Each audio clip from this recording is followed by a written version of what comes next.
Greetings and welcome to my dear Aries. This is Ron from Tarot of the Twin Sun. Tarot of the Twin Sun is a functional division within the Order of the Twin Sun. Please take only what you will.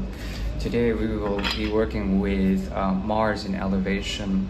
The first and seventh axis is activated. The archetype of the Fool, as well as any rod sequence, is activated through this reading. With the first house, it's the first part of the zodiac. It has to do with the beginning of things. Usually in the nakshatra system, this ties to the energy of Ashwini, and that is not majorly relevant. But the Ashwini Kumars, the Kumaras, were essentially interstellar travelers who were able to do a great deal of miracle work.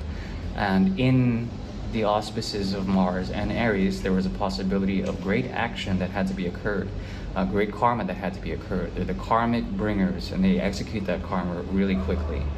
And that is the energy of Aries, at least when it comes to its relation to eclipse energy. The great dragon's head, Rahu and Ketu, the North Node and South Node.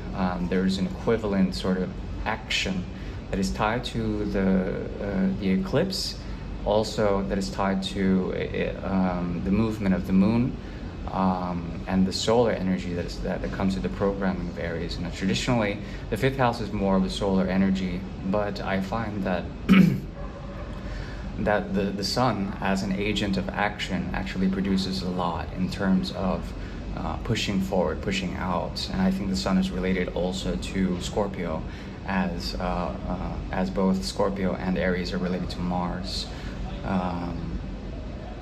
At any rate, we're going to go ahead and get started now, and we're doing a reading known as the Great Mirror. The Great Mirror is a tool devised by the Order of the Twin Sun to see particular energies between Aries and a significant other. This significant other may be a person, place, or thing. Please use your discretion and take what you will in order to move forward or ascend or descend accordingly on your path of the Aquarian way. Okay. Okay, we're ready. So I'm going to go ahead and shuffle and begin with the Great Mirror. This is a divination for the month of November 2023. I do thank you for your likes, subscribes, and your continued support of the channel. Thank you.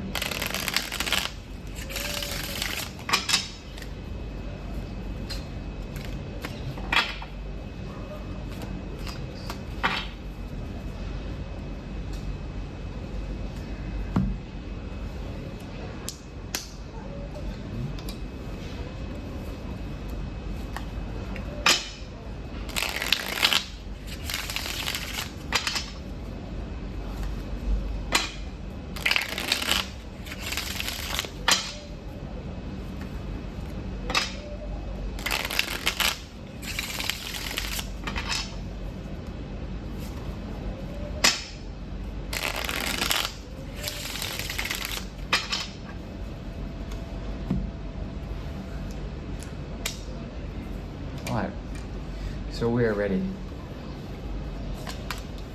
This is Aries here on this side. We have the Three of Swords in the reverse conscious level. We have on the subconscious and unconscious, we have the King of Rods, as well the Page of Cups.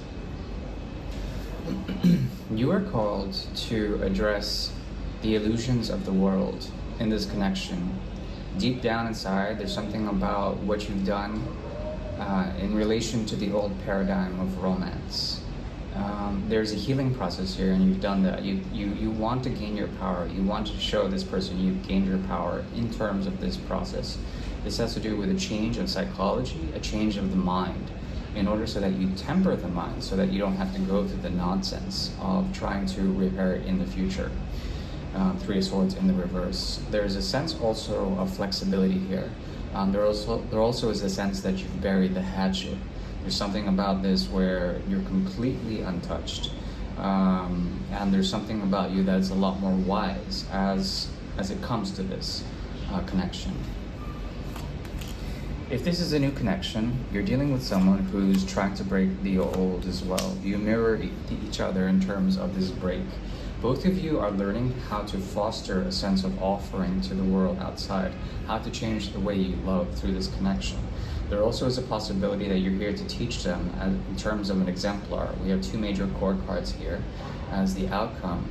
And there's something about like a tribe or a shared community here, a communal aspect.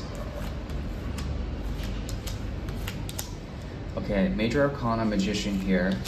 They're learning something from you, they know it, and they offer what you would offer to them, but you're never going to offer to them. There's something about also the mode of Jupiter and the Sun, and also grounding Jupiter and Jupiter's energy, solar energy, in order to bring forward a slow process. What emerges out of all of this basically is a very Venusian 7th house energy that exists between you and this person. You're here to learn from each other, and you're choosing to do this against the better will of Jupiter, meaning that this connection is a gift.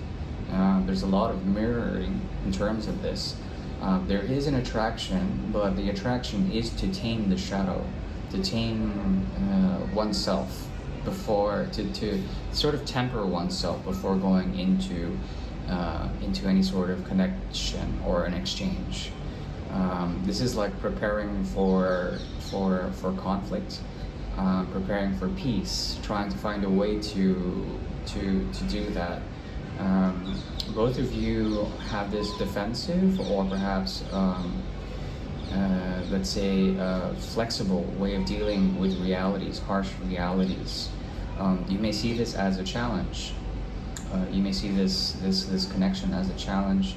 It would force you to try a different path, to forge a different path, to use your energy in order to meet challenges. And this is a very challenging situation indeed. There's something about what they do where they want to offer you something, but they're beholden to an order, or they're beholden to a reality that is completely distinguished from your own. And in a sense, both of you are trying to be distinguished. There's something about this where the connection is very strong and activates the 5th house. But then the shadows need to be confronted at first. They need to be confronted. There's something about what you're doing in terms of bringing forward a sense of your own reality, stability in it, the process of healing that you've been through. And you're not looking to run away from things. You're also not looking to find a challenge that is unnecessary, to be realistic, primarily. There's a period here that emerges out of this that has to do with the system of fire, solar fire, the ring of fire. It has to do with Jupiter gifting you something from very far in the future. So this is a gift. It could have a latent effect in terms of what you do or what you're trying to pull out from it. Both of you are operating from a similar platform, okay? One of conservation, one of healing. One person really wants to offer something, but right now they find stability in actually producing the magician's offer to their own reality, to their own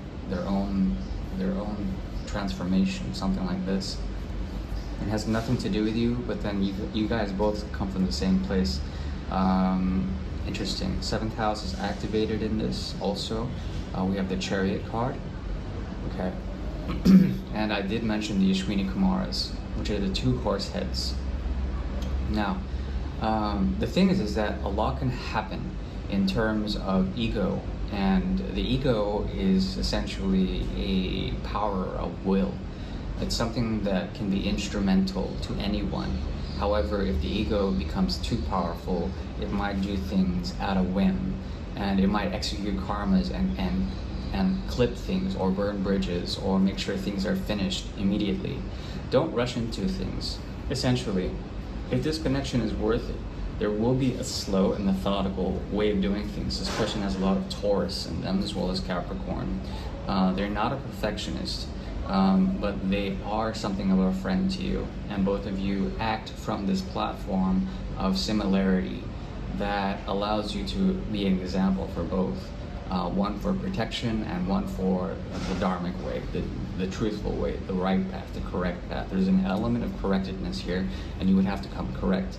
But there's something about their shadow and something about the twins, Gemini, and also them dealing with other agent outside of this connection that calls to them. It calls to them.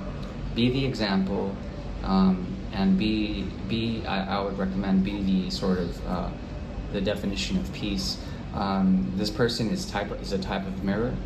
The paths you walk are similar, and there is a great karmic cycle that both of you deal with similarly in that respect. I do wish you well. Hopefully that has helped in some sort of way. All right, I do wish you well. Thank you. Bye.